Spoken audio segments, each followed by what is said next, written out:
We're off. GenG versus Cloud9. We're in the bottom half of the bracket. Everyone expects this to be a 3-0 sweep. North America has not been showing up at this stage. Golden Guardians had some moments against the weaker competition and had some tempo plays, but it's going to be very difficult when we're basically outclassed at every position except AD carry. Even at AD carry, Pays has been showing out and he's golden roading his way in the LCK.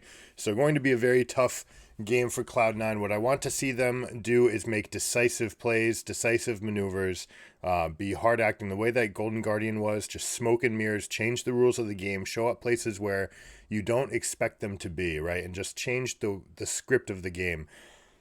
That being said, the gauntlet has definitely been thrown down by GenG.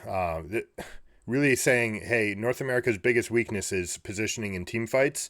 And so they get Ornn with his ultimate, Nautilus and Blitzcrank. The entire idea of this composition is to isolate a target, get Jinx one kill to start the fight, and then to have scatter the rest for Kha'Zix to be able to execute. So I'm very scared of this composition. It looks like anathema to NA, this specific comp. And we'll see how this goes up. What we do have is a little bit of a range advantage in bot lane. We also have a scaling advantage there as long as we can carry through the fights. Now, I do love the 5th pick Poppy. Was absolutely fantastic. Saying, hey, all right, you guys are trying to isolate a fight and you're trying to dogpile on one guy. Well, Poppy's really good into that. You should be in a predictable spot. If I can split the team up and maybe turn it into like a 4v3 or 5v3, even if you do get a hook, if we can separate 2 other players from your team, we should still be able to win a fight. But that said, it's going to be harder to execute that one than GenG's decisions for this game. One thing that I really hate in this draft is the Syndra pick. We picked Syndra when we already knew that it could be Nautilus mid. Nautilus has already shown to be an immovable object, just like Cassante here, stacking the shield, not taking any damage, being able to push out champions like Syndra with better mana costs because for some reason tanks have that. And so Nautilus should be able to just push and roam this wave, right? He's going to max E. He's going to be able to basically 2-tap this wave. Kha'Zix getting out of dodge fast, saying he doesn't want to take that fight against Blabber and Poppy. I like that Blabber is getting to him right now, and this is what they were afforded to them, that all-in. At level 2, level 1, GenG took a little bit too much damage, and so they ended up backing out. It means Poppy was able to come for an invade, so very good already, taking proactive plays here.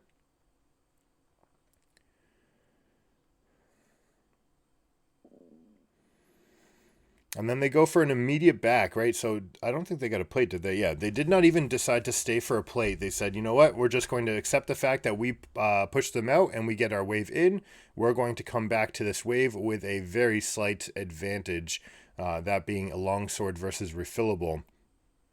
So the all-in should actually favor them for a moment. Now, Blitzcrank notoriously, right? If you can't burst to the person that you target, then the champion, you're kind of actually just casting flash for the enemies. So I want to see C9 aggress.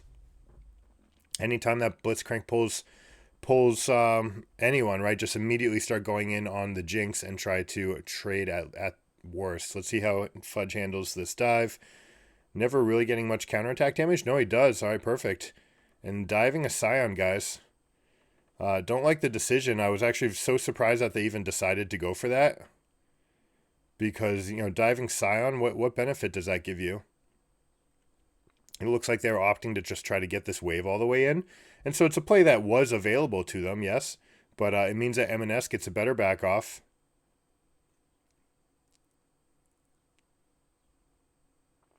Lane's in a controlled spot, does not need to use teleport. Chovy, of course, will always use teleport.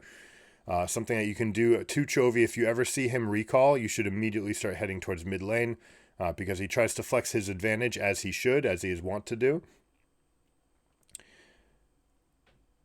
And after using your teleport, that's when you're the most susceptible, right? If you get a gank off on Nautilus right after he teleported, well, then suddenly you can create an actual gap in the lane. But, basically the best mid laner in the entire world. Chovy does not make mistakes.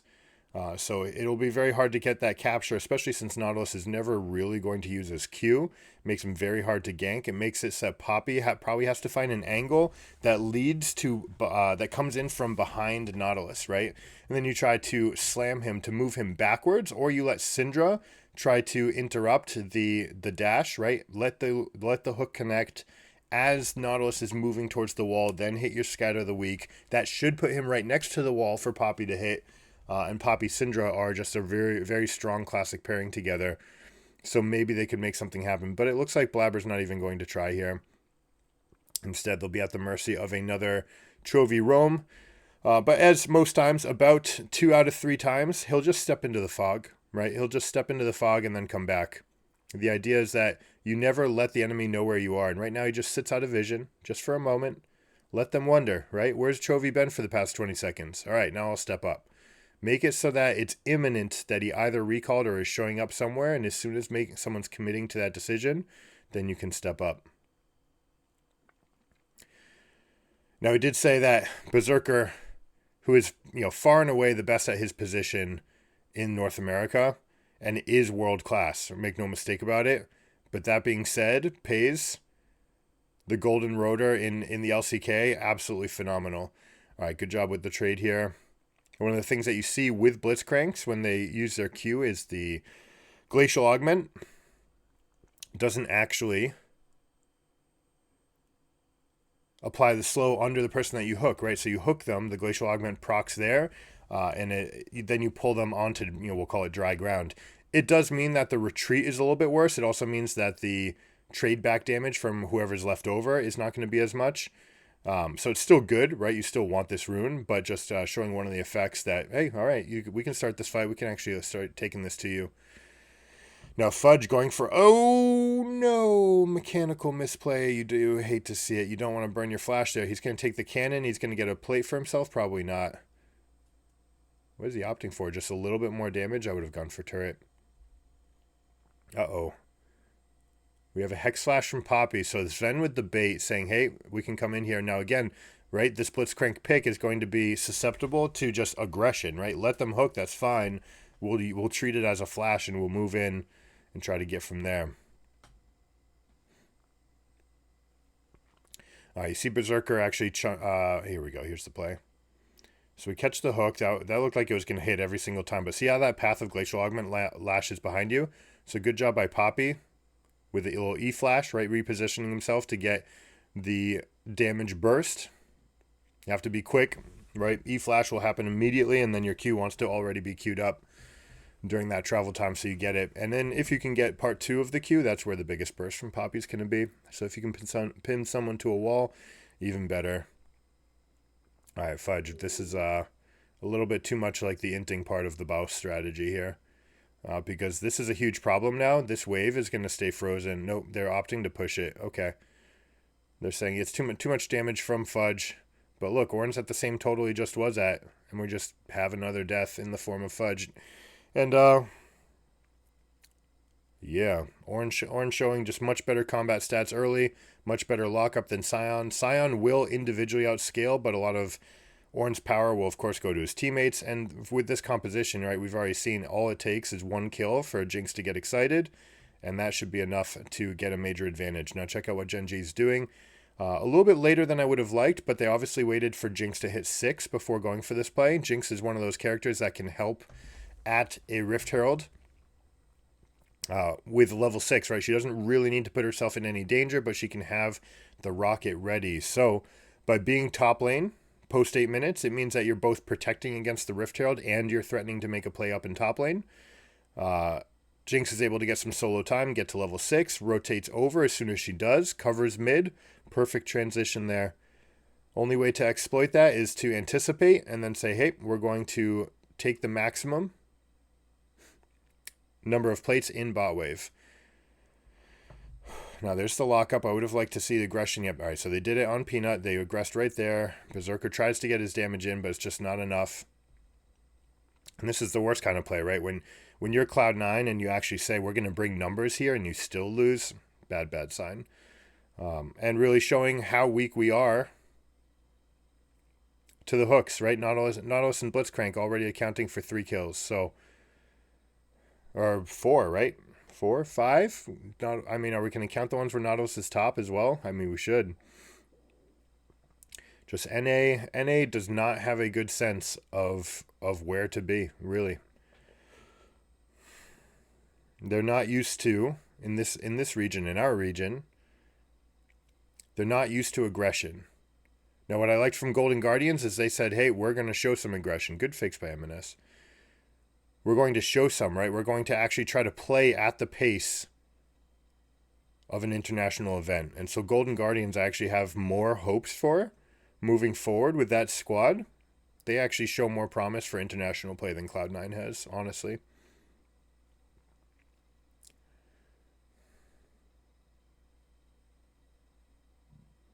I feel bad for Danny, of course, if you guys remember. EG, back in February, we made that same sort of comment about Golden Guardians, except about EG, right? And they had a lot of young talent. They had Danny, who had just won Rookie of the Split, and Jojo Pyun, who was showing out as a rookie. That team kind of came up too quickly, and Danny was thrust onto the MSI stage before he was ready, and he never recovered, right? He just got completely gapped in every series by every team in every game. Still was able to come back in, I believe, 2 of them and have good showings because his late game team fighting was so good. But when you're just not used to that level of aggression and these guys just step on you and they continue to put pressure on you, it's overbearing, and it just shows how much of a gap there is in the regions just in that understanding in a scripted part of the game in like the first 5 minutes to give up such big disadvantages. And then we all know what happened with Danny at Worlds, saying, basically succumbing to the pressure, not wanting to perform. All right, here we go. Aggression on Pays. This is the good timing, but Poppy's on the wrong side of the map, so we have to be careful about this continued fight. I don't like that flash by Berserker. You have to flash, but I want you to flash forward, right? You still have Lulu at full health. If Sven could have been further up, Poppy's starting to rotate over. Their internal clock might have been saying, hey, it's time to pull out, but I'd like to see diagonal forward flashes because there's nothing left for the Blitzcrank right there. You can kite him the rest of the way. Lulu gives you all the tools to stay alive to that.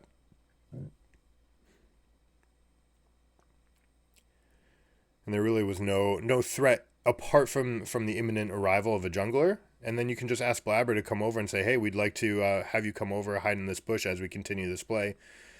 Blabber's more than happy to leave a wolf camp and do this. All right, let's check out the technique on this dive. It looks like they're not going to. It looks like they're just going to give some plates over to Pays. Now, Chovy actually... This is something you don't expect from Nautiluses because normally Nautiluses are trying to give up their gold.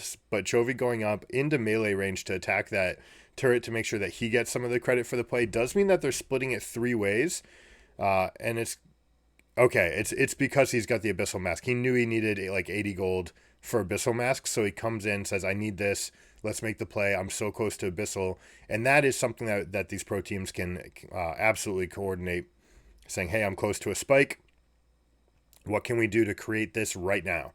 Right? Okay, let's drop it. We've got Rift Herald. That's good enough. Let's bring numbers to bot lane. They're going to be slow to react. At the very least, we'll get our 2 plates.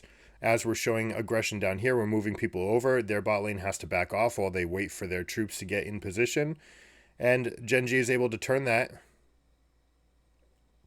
into 2 plates immediately, and they get that spike that little bit faster, right? You show up on the map with Abyssal Mask 1 minute faster. Makes a big difference. So Abyssal Mask being the big spike for Nautilus. This team, it's going to deal more damage than most. He's not dealing tons of damage, but his base numbers are high. You're trying to shred the resistance of the enemy team mages. You're also going to give some extra damage to Ornn and Blitzcrank. Not much, but it's a little bit. One of the things I'd like to see in adaptation, more of these Nautilus mids paired with like Zeri, right? Zeri has a very decent chunk of magic damage, and you get extra value out of the Abyssal Mask when you do that. A lot of times these guys will go Jackshow or Balmy Cinder as an additional source of magic damage as well. So after you shred all these resists, you get that back. But basically this item is just insanely strong. They had to nerf the Catalyst, and they're probably going to nerf it again because it's still just better than Lost Chapter. That's why you see all these all these Roa mids were having success, largely on the back of Catalyst of the Eons. Roa itself kind of sets you a little bit too far back in pro as far as tempo, right? You're a little bit too weak if you decide to complete Roa and you try to go Seraphs. There is a meta for it, right? It can definitely happen. And we saw while it was, super tuned that people were just going there anyways. But mostly that was in NA, trying to get scaling mage mid picks. And these Eastern teams are more than happy to take someone like Tristana. If you decide to build something like Roa into Tristana, like, you're just going to die on repeat over and over and over.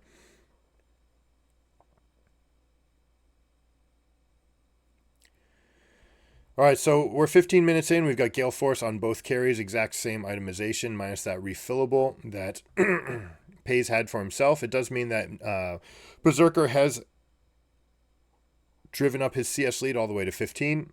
Well, 20 temporarily right now. Let's see how they move. See if they move into the side. We've got teleports on both top laners, so they should be comfortable. Now, C9 is way behind in itemization. Now, this is what they want. They want Poppy to survive and to peel the fight, but this is the mistake.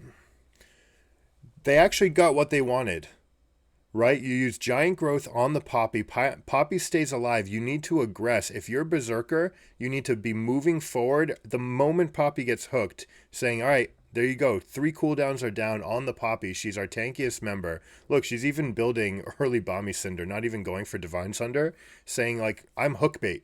I want you to hook me in so I can steadfast presence so that I can knock you into walls and swing the team fight. Instead, by not moving forward, Poppy dies for nothing, which means that Syndra has to back away from mid, where she should have been getting some advantage. The only person that got any kind of advantage out of that play was Fudge. He only got half the damage on this turret. A couple waves, and that's it. Orange just comes up, picks it all back up. And things are not looking good. Not just in, like, play and being outclassed, but the fact that Cloud9 seems to have phoned it in. This is not a good sign. This is probably indicative of a short series.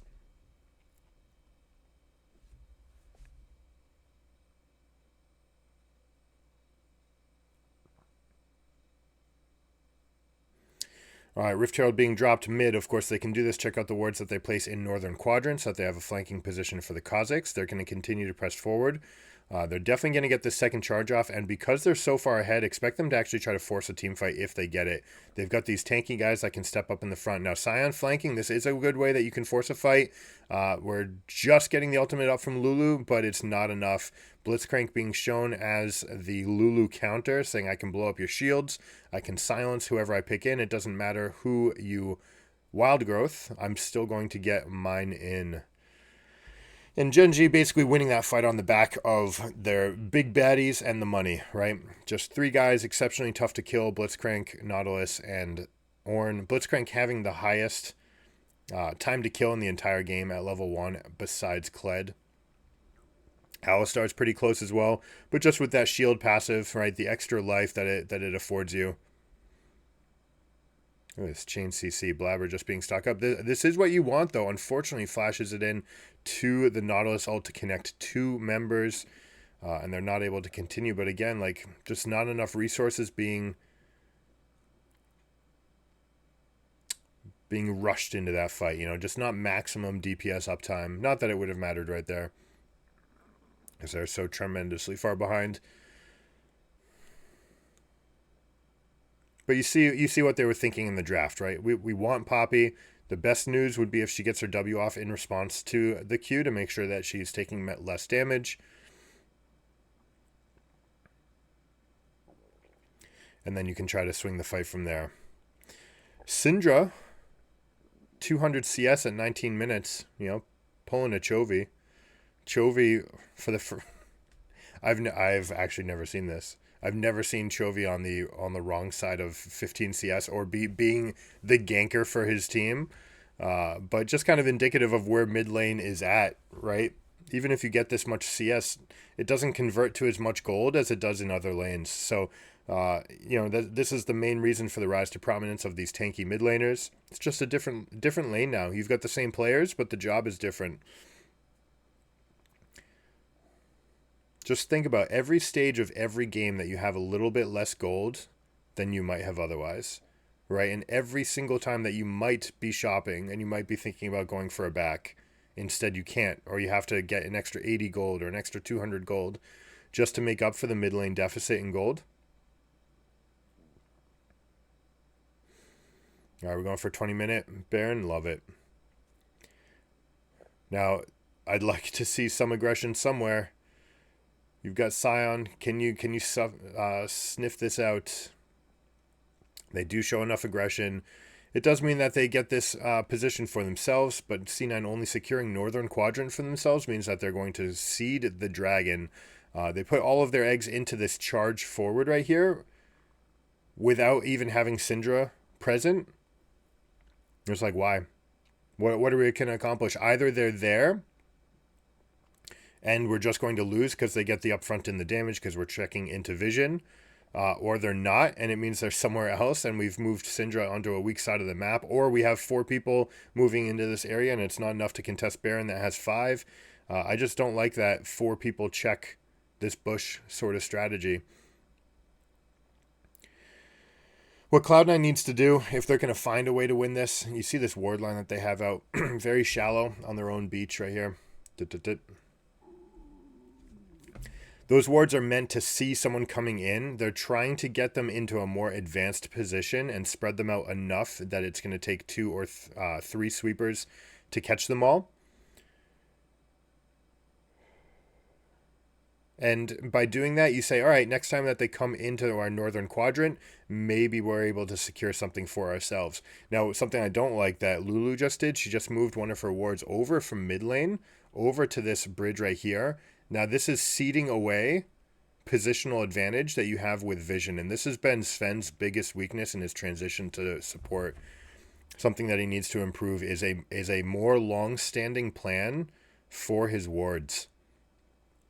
We see him being very fickle and I dare say random with his ward placement. But it's definitely been mediocre at best.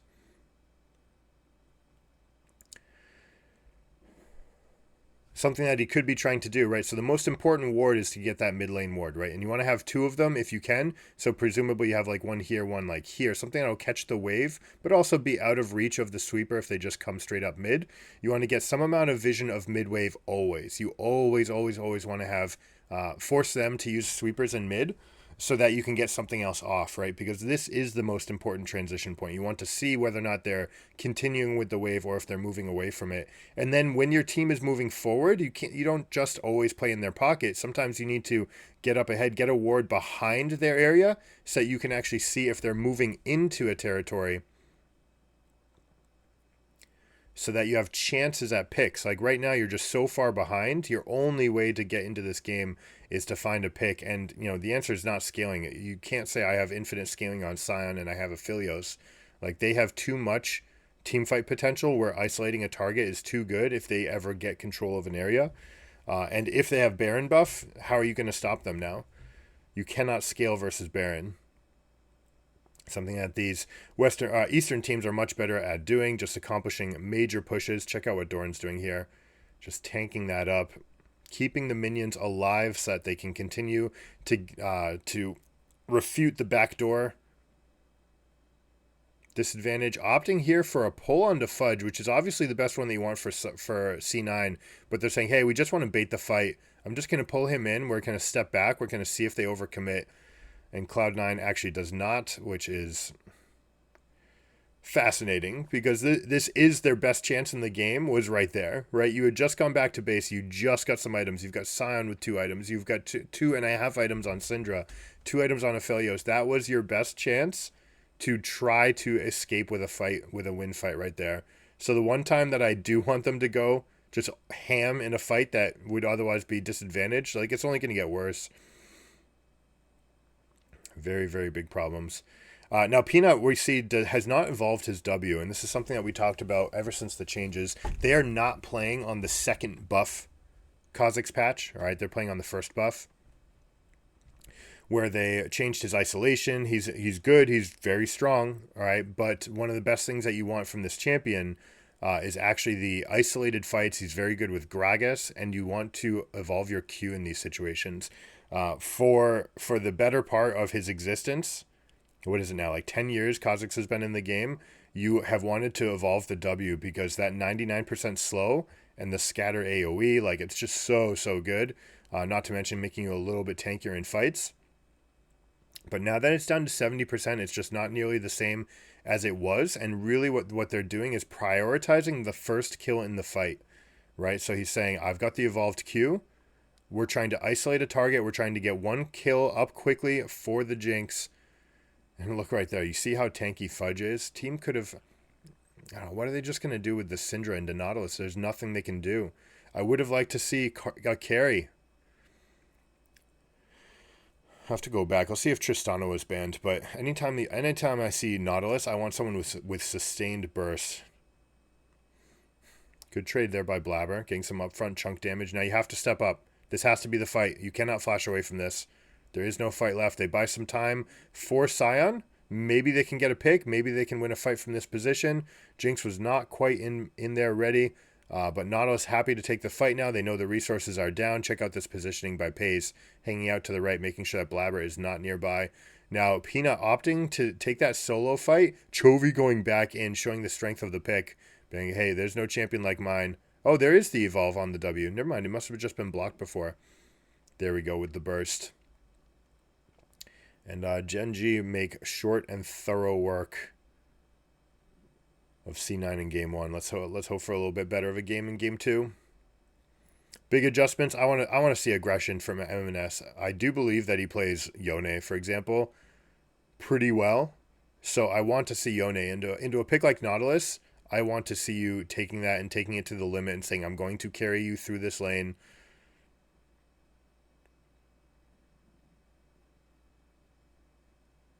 GenG getting one under the fountain as well. So, dominant performance.